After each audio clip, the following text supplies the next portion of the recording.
So this is King Grayskull. He was first released in 2010. He was never a vintage figure, and also this is the figure that I saw in a magazine advert and was like, "What is this line going to be? I've got to get into this collecting line." It kind of made me an adult collector.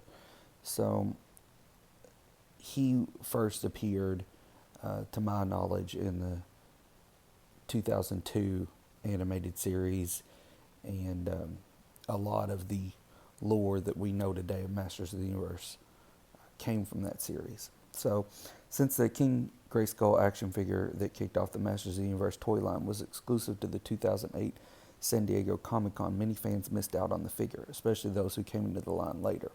Because of this, Mattel opted to reissue King Grayskull with some updates and new accessories. The figure sculpt is exactly the same as the previous releases, however, the paint job is different. The biggest difference is in the cape, which is now bright red with white flocked fur at the top. He comes with the same standard shield, but the Sword of Power now has a translucent blue tip. So this is the one that I have. I have this re-release from 2010, but I did see him in an advert. As if he is transferring the power of Grayskull energy from the blade. Also included is a sparkly blue orb.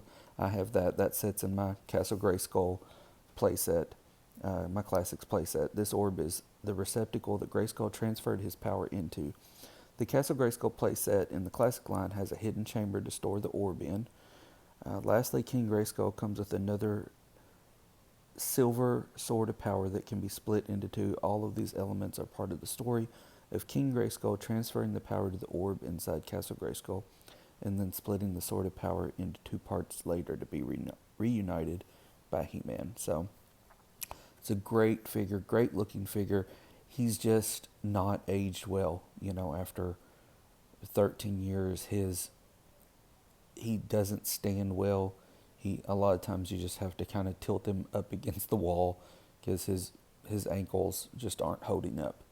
But he's a great looking figure, and he was a great introduction to the line. I think him and Classics Strato, Skeletor, Faker, they are some of my first ones to get in this line, and just fantastic.